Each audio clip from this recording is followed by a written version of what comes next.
Hello বন্ধুরা, আমি হচ্ছি অনিক। আজকে তোমাদের সাথে হান্টারের রিভিউ করতে যাচ্ছি। তোমরা বলতেই পারো যে হ্যাঁ, হান্টারের রিভিউ তো সবাই করে, নতুন কি? নতুনত্ব হচ্ছে আমার অভিজ্ঞতা, যেখানে আমার হচ্ছে প্রায় 1500 কিলো 1600 কিলোর মতো চালানো হয়েছে হান্টারটি।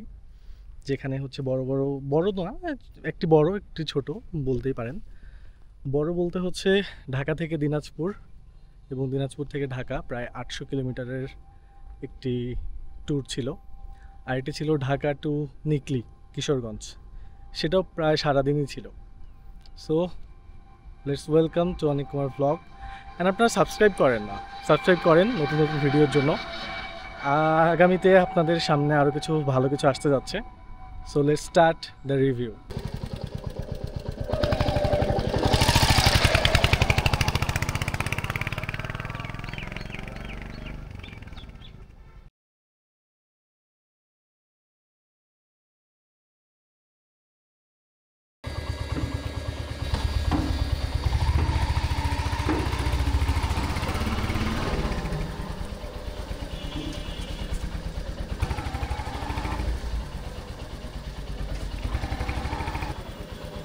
বাসা থেকে বের হয়ে আপনাদের জন্য রিভিউ নিয়ে আসবো বলে যাচ্ছিলাম, তো মাঝখানে একটু কাজ ছিল উত্তরায় কাজ শেষ করতে করতে বেশ হঠাৎ করে রোদ চলে আসলো। আর আজকের আবহাওয়াটা ছিল একটু বিচ্ছিরি রকমের, যেটা আপনারা সামনে দেখতে পাইলেন যে কেমন যেন একটু পুড়ে পুড়ে গিয়েছে। এটা আসলে হঠাৎ করে রোদ, আর রোদটা একটু তীব্র, আবার ভ্যাপসা গরম, মানে গরমে খুবই বাজে অবস্থা ঢাকার।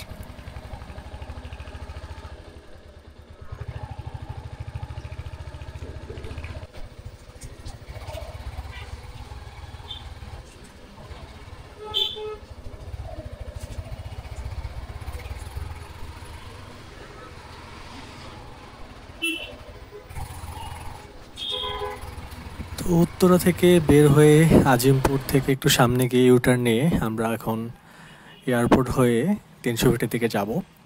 তো এয়ারপোর্ট থেকে যাওয়ার পথে আমার এই টার্মিনালের যে কারুকার্য, এটা কিন্তু আসলেই সুন্দর। ডান পাশে আপনারা দেখতে পাচ্ছেন, অনেক সুন্দর। টার্মিনাল 3 যেটা করেছে, আমি ভেতরে যাওয়ার সুযোগ হয়নি এখনও যদিও বা, কিন্তু বাহির থেকে অনেক সুন্দর লাগে দেখতে।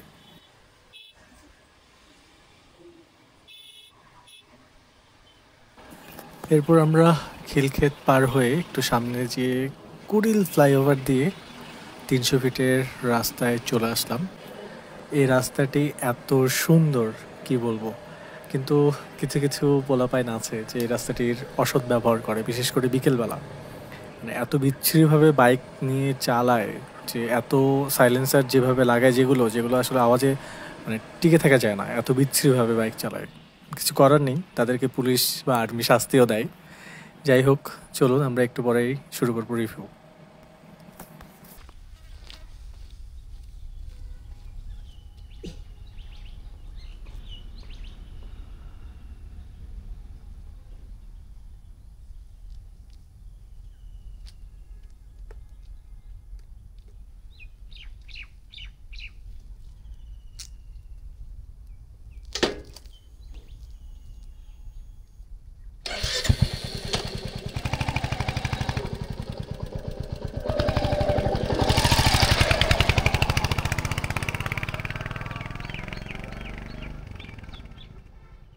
তো এটা সম্পর্কে আজকে আমাদের রিভিউ হবে।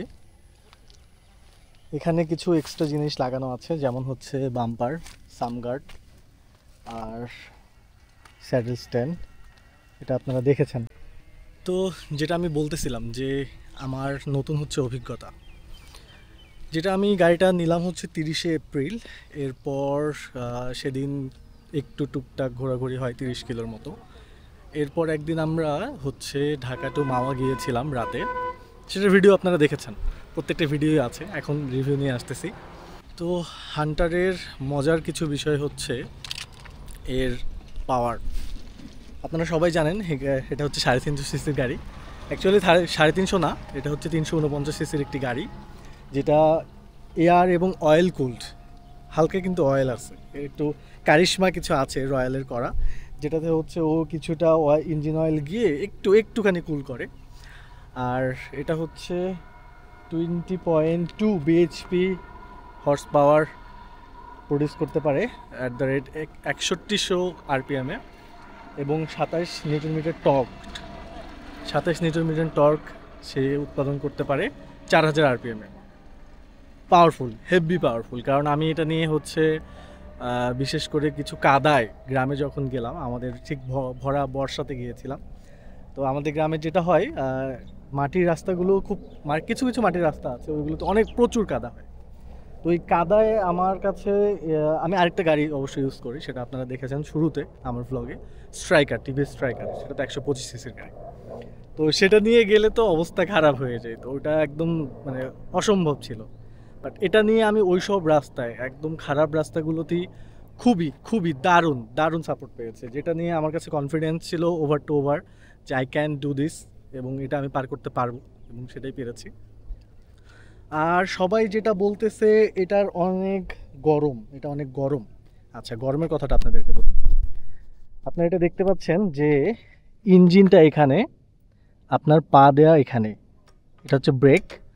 তো এটার যে মজাটা, মানে রয়্যাল এনফিল্ডের বাকি যে 3টা মডেল বাংলাদেশে আছে, royal Enfield meteor, royal Enfield bullet and royal Enfield classic, তার পাগুলি একটু সামনে, এখানে এখানে এরকম আর কি, বুঝতে পারছেন? এই জন্য যেটা হয়, ওই গাড়িতে আপনার পা ছ্যাঁকা লাগার সম্ভাবনা বেশি। বেশি কি, অনেকেই এখন পর্যন্ত ছ্যাঁকা খেয়েছেন, পা পুড়ে গেছে, কিন্তু এখন পর্যন্ত আমার মনে হয় না হান্টারে কেউ এই ধরনের কোনো কিছু হয়েছে। কারণ এর সিটিং পজিশনটা বা পায়ের যে পজিশনটা, এটা হচ্ছে ইঞ্জিন থেকে অনেক দূরে। তো যেটা, আর এর মজার আরেকটা বিষয় হচ্ছে এর ব্রেকিং। আমার কাছে তো দারুণ দারুণ লেগেছে। এখন পর্যন্ত এর ব্রেক নিয়ে আমি কোনো কম্প্রোমাইজ পাইনি। অসাধারণ। যে কোনো অবস্থায় হার্ড ব্রেক করুন, আপনি নর্মাল ব্রেক করুন, অথবা হাই স্পিড থেকে একটু লো ইঞ্জিন ব্রেক ধরার পর ব্রেক করুন, ব্রেক নিয়ে তো কোনো কথাই হবে না। Royal Enfield dual channel ABS দিয়ে একদম ফাটায় ফেলছে। তো এই হচ্ছে অভিজ্ঞতা। আর যেটা হিট বলতেছিলাম, আমি ঢাকা টু দিনাজপুর গিয়েছি একদম বৃষ্টির সময়, একদম বৃষ্টি হচ্ছিল, তো এই জন্য আমি ওটা তো ফিল করতে পারি নাই।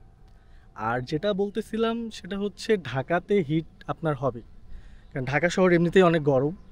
তো আমি আমার স্ট্রাইকার নিয়েই যখন ঘুরতাম ঢাকা শহরের জ্যামের মধ্যে থাকলে গরম মনে হতো যে আর ইঞ্জিন থেকে এত হিট কেন আসতেছে। তো এটা স্বাভাবিক, 350 একটা সিসির ইঞ্জিন, যেটা হচ্ছে আপনার এয়ার কুল, হালকা একটু অয়েল কুল, তো এটা তো একটু গরম হবেই। সো এটা মেনে নিতে হবে। যদিও বা আপনি যখন চালাবেন, মানে রাইড করবেন, আমি যখন রাইড করতেছি তখন কিছু আমার কাছে মনে হয়নি যেটা থেকে গরম বা গরম কিছু আসতেছে। দাঁড়ালে তখন একটু গরম মনে হয়, যেটা আমার মনে হয় যে ঠিক আছে, এটা চলবে। আর তো সাথে হচ্ছে এই যে দেখুন, এর মিটার কনসোলটা অনেক সুন্দর, কারণ এখানে আপনি পেয়ে যাচ্ছেন এখানে ওডোমিটার, তার পাশে সময়, গিয়ার ইন্ডিকেটর, এটা হচ্ছে ফুয়েল ইন্ডিকেটর, এখানে ব্যাটারি, এবিএস, এবং হচ্ছে আপনার নিউট্রাল। এখানে কিছু পাস আছে, পাস দিলে আপনি দেখতে পাবেন।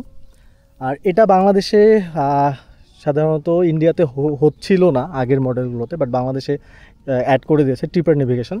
এটাও খুব কাজের, মোটামুটি সময়টা খুব কাজের। ওকে। আর ওডো থেকে আপনারা প্রেস করলে এখানে একটা বাটন দেওয়া আছে, আই বাটন, এটাতে প্রেস করলে আপনারা এ মোড পাবেন, এতে প্রেস করলে আপনারা পাবেন বি, ট্রিপ বি, এরপর ওডো। ওকে, এই হচ্ছে। আর আরেকটা মজার জিনিস আছে এই রয়্যাল এনফিল্ডগুলোতে, একটা ইউএসবি। আমাদেরগুলো যদিও বা 24-এর মডেল, এই জন্য ইউএসবি পোর্ট আছে, বাট 25-এর যে মডেলগুলো রয়্যাল এনফিল্ড হান্টারের, সেটাতে টাইপ সি আছে। তো ভালো কাজের জিনিস, আমি ব্যবহার করেছি দিনাজপুর যাওয়ার সময়, আসার সময় ব্যবহার করেছি। খুব বেশি ফাস্ট চার্জ হয় না, কিন্তু খারাপ না, কাজের কাজ হয়ে যায়। আপনার চার্জ যদি কম থাকে আপনি ওই সময় ইউজ করতে পারবেন। ওকে।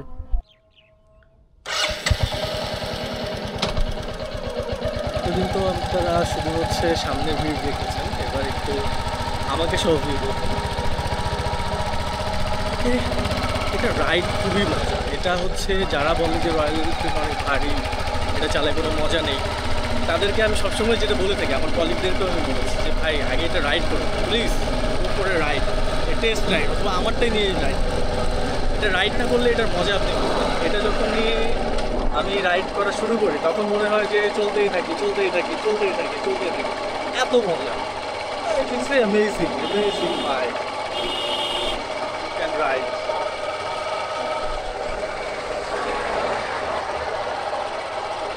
ওকে, তো আজকে ভিডিও আমরা শেষ করবো কিছুক্ষণের মধ্যেই।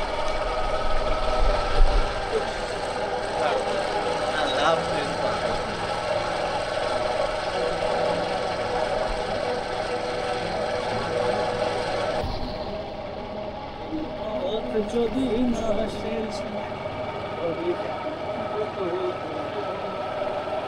যদি পৃথিবীটা সকলের দেশ হয় তবে কেমন হতো। আকাশ মেঘলা, রাস্তায় আমি একদম একা।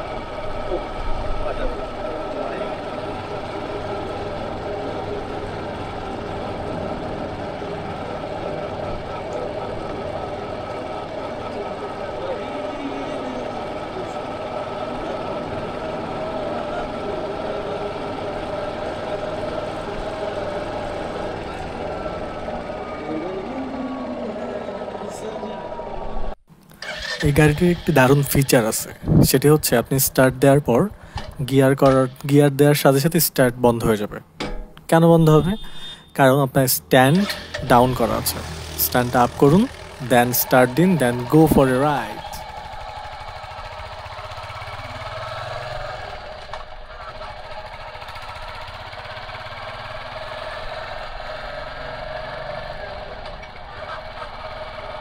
আমার হান্টার নেওয়ার পেছনে কারণ কি? আমার পছন্দ মিটিওর। আমি অনেক আগে থেকেই দেখতাম, ইন্ডিয়াতে যখন গিয়েছিলাম তখন, যে রয়্যাল এনফিল্ড বাংলাদেশে আসলে কখন আমি একটা মিটিওর নিব। তো মিটিওর না নেওয়ার কারণ হচ্ছে আমি ঢাকায় বাস করি, ঢাকায় থাকি চাকরির সুবাদে। তো এই যে সমস্যাটা, মিটিওর হচ্ছে আমার কাছে মনে হয়েছে এর তুলনায় অনেক বড় একটা গাড়ি। আর মিটিওর নিয়ে ঢাকায় রাইড করা খুবই টাফ আমার কাছে। ডেইলি টু ডেইলি যারা রাইড করবেন ঢাকায়, তাদের জন্য আমি বলবো আমার কাছে মনে হচ্ছে বেস্ট হান্টার বেস্ট। এর ওজন একটু কম, তারপর হচ্ছে রাইডিং পজিশনটা ভালো, সিটি রাইডের জন্য মাইলেজও ভালো। আমি ঢাকায় হচ্ছে 25 পেয়েছি। বাকি যতগুলো মাইলেজ টেস্ট করেছি সেগুলো হচ্ছে হাইওয়েতেও কিছু ছিল, হাইওয়ে এবং ঢাকা প্লাস হলে আপনি 36 পাবেন। আর আমি ঢাকা টু দিনাজপুরের যে মাইলেজটা টেস্ট করেছিলাম যাওয়া, এটা আমি ভাবতেই পারিনি এত ভালো মাইলেজ পাবো। যদিও আমার স্পিড ছিল 70-এর বেশি ছিল না। আর মাঝখানে আমি 1 ঘন্টা পর ব্রেক দিয়েছিলাম, কারণ গাড়িটা আমার এখনও ব্রেক ইন পিরিয়ডেই চলতেছে। তো সেখানে হচ্ছে আমি 45 কিলোমিটার পার লিটার আমি মাইলেজ পেয়েছি। এটা কি ভাবা যায়? হ্যাঁ, এটা হচ্ছে এর মজা। আপনি ইকো মোডে যদি ইউজ করেন, গাড়িটাকে একটু ওর মতো করে যদি ইউজ করেন, একটু ঠান্ডা করেন, 1 ঘন্টা পর রেস্ট দেন, তাহলে আপনি এত ভালো মাইলেজ পাবেন। আর যদি আপনি একটু হার্শ রাইড করেন, তাহলে মাইলেজ একটু কম পাবেন। সো এই হচ্ছে আমার হান্টারের রিভিউ। তো আমি খেয়াল করেছি আপনারা সাবস্ক্রাইব করেন না, দয়া করে সাবস্ক্রাইব করুন, সাথে থাকুন, সামনে আরও ভালো ভালো ভিডিও আসতে যাচ্ছে। তো দেখা হবে পরবর্তী কোনো রাইড ব্লগে, ট্যুর ব্লগে। তো বাই বাই।